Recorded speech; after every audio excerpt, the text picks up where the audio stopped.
cut through some of the fog out there that we pick a side. You know, we tend to in strength and conditioning say, I'm this guy or I'm this girl. This is my side. This is what I do. Well, no, we got to do it all.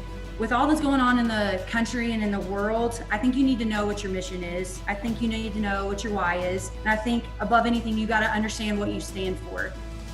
I'm more interested now in being a difference maker that won't fade. So helping our athletes to become better husbands, fathers, and to be a positive voice in our community is what matters most to me. I have a long-term vision for the program. It wasn't about me or my qualifications, but I felt that I had a big picture vision that would add value to our department and improve our staff culture. So if I say the right verbiage and I use the right drill, man, you can make magic happen. After we'll start on up here. Guys, welcome to All Access. I want to thank you all for being here. Before we start up, I just want to give a couple friendly reminders. All of our shows are on indianastrength.com. So if you go there, we have not only the full shows, but we actually have everyone's kind of categorized that there's a drop-down menu. If you wanted to hear a certain person, click that and you'll be able to go right to the YouTube page on there. So I encourage you to get out there and check those out because there's some really, really good content that's on there. The second is we're always looking for feedback. We've got a lot of emails over these past few weeks about what we could do better, maybe some different topics. I encourage you to please go in there and let us know how to make this show better. Let us know what we could do to continue to keep this growing. At the end of the day, we're trying to make ourselves better and learn, but we're also trying to show our profession what we actually are and what the impact that we make on everybody's lives. And then the last one, if you just want to join, you want to be a speaker on the show, please inquire, send us an email, let us know. We'd love to have people on the show. We are booking up as the entire summer is coming to a close. We have speakers that are all kind of lined up. So please let us know any of those things and we'll kind of go from there. But let me jump into a quick intro and then we'll get everything rolling here. Starting off the show today is going to be Coach Clif Marshall. Our very own men's basketball strength coach, an absolutely incredible guy that's going to have some really great stuff to say. Following that up will be Becky Bonaventura from Rutgers, Lee Taft, the godfather of speed, which I was going to say a close friend that lives only a few minutes up the road, now dropped the bomb on letting us know that he's going to Florida. But Coach Taft is a wealth of knowledge. And then Candace Walls will be finishing up the day from Louisiana Lafayette. And so we're excited to have this group together. I'm going to turn this over to JD O'Brien with our first intro for Clif Marshall. So JD, it's all yours, my man. All right, guys. So today I have the honor of introducing one of our first guests, Clif Marshall. Clif is the Director of Athletic Performance for the Indiana men's basketball team. Prior to his stops at IU, he worked with the Louisville Cardinals, the Cincinnati Bengals, and Ignition Athletics Performance, where he served as the director for 10 years. Clif has worked with hundreds of professional and collegiate athletes throughout his strength and conditioning journey. If you get the chance to visit Clif and you walk into his office in Indiana, you get a chance to see all of the wall full of pictures of all the people that he's worked with throughout his career. But what out-trumps that about Clif is just who he is as a person. Clif is a man of faith. He works for a number of non-for-profit organizations across the country. To his athletes, I believe Clif is just way more than just a strength coach. He's an advocate of not only training the body, but the mind and the spirit. And I think that's what makes his training plan something truly special. You can find Clif in his free time, spending time with his wife, Stacy, and his two kids, Mary Grace and Harrison. He's the ultimate family man, whether it's his most recent Corona projects he's thrown on Instagram or he's fishing with the kids or what Clif likes to call it, ripping lips. He's an all-star husband and father. So without further ado, it's my absolute honor to introduce my mentor, my friend, my brother in strength, Clif Marshall. Wow, thank you so much, JD, for that introduction, man. I greatly appreciate it. You know, today I'm talking about passion and purpose, and the one thing that I learned from the last couple off seasons that JD has helped me out training the men's basketball team is he's a young coach, but he's full of passion. So thank you, JD, for that. I also want to thank the IU Olympic staff led by Tom and Chris Virtue, and you guys for just getting this all access show built.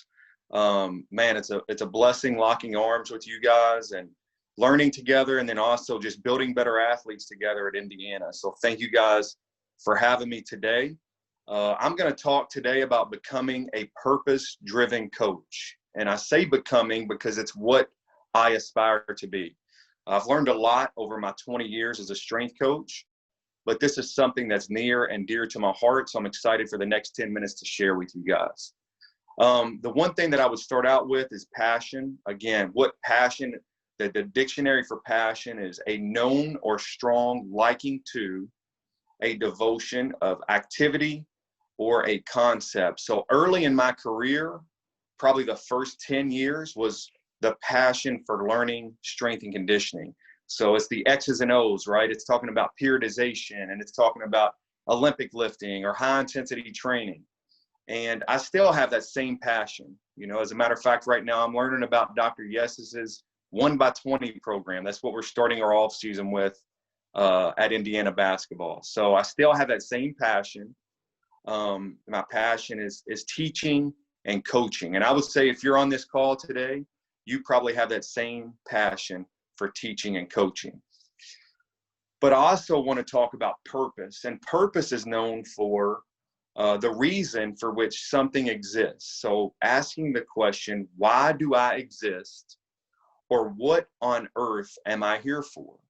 And I ask myself that question very often. There is a book called The Purpose-Driven Life by Rick Warren. It changed my life in 2008. I've shared it with many professional athletes and colleagues, and it really helped me identify my passion, but also my purpose. And what I've learned is my passion is being a strength coach, but my purpose is being a life coach to 18, 19, and 20-year-old men. And I'm going off notes here, guys, because I want to stay very structured to the 10 minutes. So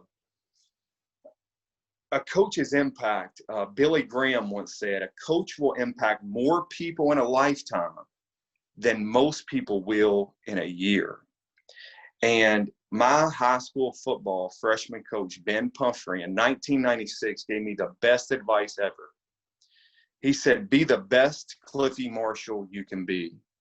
And I've never forgot that. And the impact that he had on me is the same impact that I want to have on my athletes. I want to share a quick story. I call it my aha coaching moment. In 2012, I took 15 or 20 NFL draft prospects to Naples, Florida. And I took them down there to prepare them for the NFL Combine that is taking place every year in Indianapolis in February. And we had just finished up a training session on a Saturday afternoon. And as our players were getting in the ice tub, I overheard them talking about going to rent jet skis that evening. And one of those players had a bum shoulder. He was coming off of shoulder surgery, and the NFL Combine was the following week. So I told these players, I don't think it's a good idea if you guys go rent jet skis. Why don't you find something else to do, like go fishing or whatnot? Unfortunately, 3 of the players didn't listen to my advice, and they went out and rented jet skis anyway. 7 p.m. on that Saturday night, I was sitting at the Cheesecake Factory with my wife having dinner, and I got a frantic phone call that one of the players was missing at sea. They had found his jet ski floating in the Gulf, and they hadn't seen him for 2 hours. So they called in fire and rescue and life emergency. They brought in helicopters, and they were searching the Gulf to see if they could find him floating anywhere. 10 minutes before they called the search off, before it got dark, they found him floating in the Gulf and rushed him to the hospital. Thank God he ended up living, and he ended up telling the story of what happened. He went so far out in the Gulf, his jet ski went off the GPS tracker, so nobody knew where he was. While he was out there, he jumped off the jet ski to use the bathroom in the water, and as he was trying to get back up, he pushed the jet ski away, and a wave took it. So he floated with 2 hours of time on his hands, and he thought that he was facing death.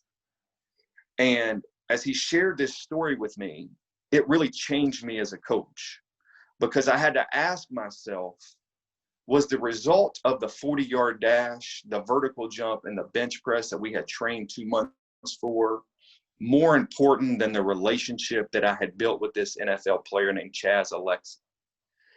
And so for all of us, I think today, we have to realize that the finish line is 6 feet underground, and that my coaching priorities have to be that of an eternal perspective. So I'm all about now building relationships before I build the results. Coach Archie Miller, when he was hired in 2017, in his press conference, he said, Clif Marshall is a difference maker. And when Coach Archie said that, that quote hit hard to me, and it really fuels me every day to ignite my athletes to become the best version of themselves. Now, let me say this. I think Coach was probably talking about me getting the athletes faster, stronger, jumping higher. But what I've learned as a coach is that stuff fades. I know it's important, and I know that's why they've paid me to be the strength coach at Indiana, is to get results. You know, it's about getting them bigger, faster, stronger. It's about winning more games.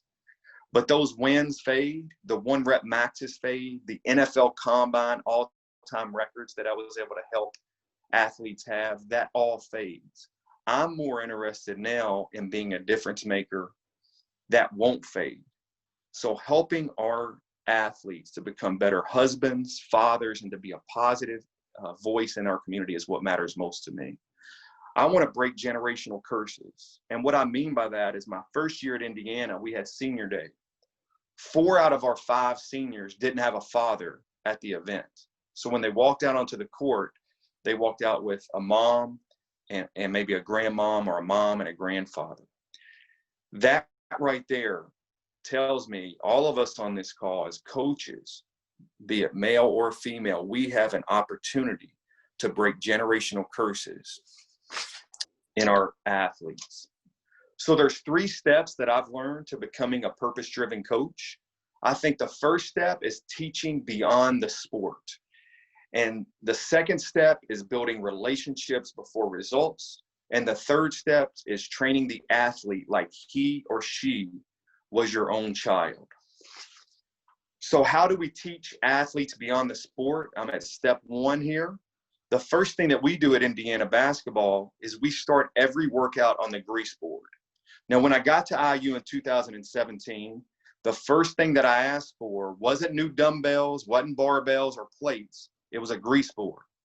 And the reason being is every day before we start a lift, I tell the athletes on the board what we're doing, why we're doing it, and how it will make them become a better athlete. Within that, I've started a Life Strong series that will oftentimes be a quote or some form of motivation to help our athletes. It's our opportunity as strength coaches to teach life beyond the sport. Number 2, I teach our athletes toughly. What I mean by that is I try to hold our athletes accountable. And in 2019, we started something called the GRIT scoring system. And I worked with Coach Luke Day, who's the head strength coach at Marshall University for their football program, on this. And he was a co-worker of mine at Ignition. And it's really just this scoring system of holding guys accountable. Every day they're graded in 6 different areas. Some examples. Was your body weight in check? Was you on time? Did you have positive energy during the workout? And if there's anything that they struggle with, it opens up an opportunity for me to talk to those athletes. At the end of our off season, we grade up the points and we award an off-season champion. So that's our GRIT scoring system. Last but not least, we teach our athletes honestly.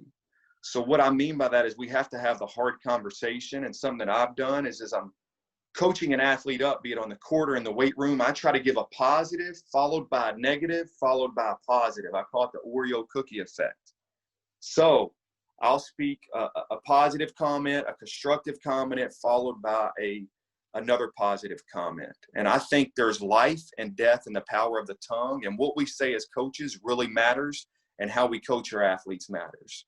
So again, talking about teaching beyond the sport, teach them daily, teach them toughly, and teach them honestly. Those are my 3 steps. Number 2, build relationships before results. And I really hope that this can help some people today, because I didn't realize it until later in my coaching career that rules without relationships will equal rebellion. I'll say that again. Rules without relationships will equal rebellion. So Coach Chip Morton, he's been a strength coach in the NFL for more than 30 years. He's probably one of my biggest mentors. He told me years ago about the 5 love languages, and it's a book written by Gary Chapman. Now, it's a marriage book, and my wife and I actually did this in our marriage counseling, but now I use it in coaching. So there's 5 love languages. There's words of affirmation, acts of service, quality time, giving gifts, or physical touch. And there's a survey you can do with your athletes that will tell you what is the athlete's love language. And so in 2019, I did this with our team, and 70% of our players, their love language is quality time. So that means individually, I need to find time to spend with our athletes. The second ranked love language was words of affirmation, which tells me that I need to be speaking life into my athletes as much as I possibly can. Building relationships before results is what I'm talking about here. Tom Allen, our football coach at Indiana, I met him my first year in 2017, and we had this discussion, and he said, Cliff, one of the things that I do when I meet with each individual football player, I ask them, what are the 3 most important things in your life? And as they list those, it opens up opportunities for you to have discussions about those things and to also hold them accountable. Another step, spending time outside of the weight room with your athletes is important. That's how we build a relationship. So for me, I try to take our athletes fishing, if that's an interest, golfing, if that's an interest, maybe sitting down and just having a meal. We do an optional game day chapel that I'm always at, so I can spend time with our athletes outside of the weight room. Now, let me preface it by saying this. I'm dealing with 14 athletes this year. So I have a good amount of time to invest in each of the 14 guys. If you're a football strength coach, you have 114. So that's much different, and I understand that component. One of the best parts of my job at Indiana basketball is the fact that I get to spend time programming and building relationships with 14 guys. So step 2 is building relationships. Step 3, my final step in becoming a purpose-driven coach, is training the athletes like they're your own child. So I have a 9-year-old daughter and a 5-year-old son. And when my kids grow and, Lord willing, become athletes, I want them to be safe. I want them to be loved. I want them to be pushed, and I want them to be taught. So when I meet with our players on an official visit, I get an hour with them. And I also get that time with their parents. And when I sit down with the parents, I go over this results and relationships protocol that I believe in. But now, once I present it to them and the player commits, is the hard part. I must hold myself accountable every day to live out the words that I'm sharing with you. I think the other thing, as we're talking about training the athletes, one of the things that I've tried to do better over my coaching career is I've got to love the walk-on, just like I love the 5-star McDonald's All-American. They both deserve to be treated fairly, and they're both made in God's image. You guys have heard it before. Athletes don't care how much you know until they know how much you care. And early in my career, I stated it a while ago, it was all about X's and O's. It was all about the training periodization and this, that, and the other. But what I've learned is the athletes that I'm training don't care about the big exercise science terms that I'm using. They don't care about the program design that we're using. They simply care about how the coach is going to interact with them and really how the coach is going to love them. I think that we have influence over our athletes as college strength coaches, but also if there's any high school strength coaches over there, the same, and even pro athletes. I think it's our job as strength coaches to influence the influencers. I'll say that again, to influence the influencers, because the athletes that we are training have influence in their communities. And that's our job to train these athletes up. My final slide here, results build a program, but relationships build a legacy. Results build a program, but relationships build a legacy. In 2007, I wanted to launch an NFL training program at Ignition. There was one problem. We had no results and we had no testimonials. So it took one athlete trusting our program. That athlete led to one more athlete, to one more athlete, to one more NFL athlete. And in the 10th year of leading that program at Ignition, we had at least one client on all 32 NFL rosters.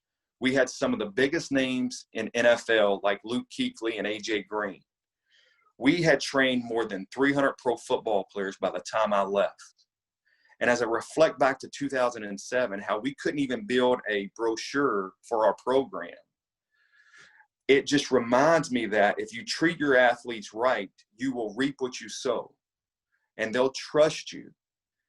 And I'm humbled by the trust that my athletes have given me since 2007.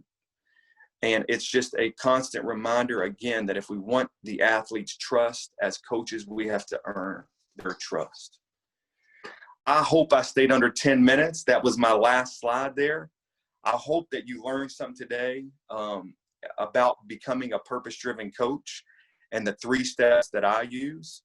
And if you guys want to reach out to me via email, my email address is clifmars@iu.edu. I have a PowerPoint on this presentation that I could certainly send you guys. Thank you so much for your time. Awesome. Awesome job, Clif. Loved it, man. So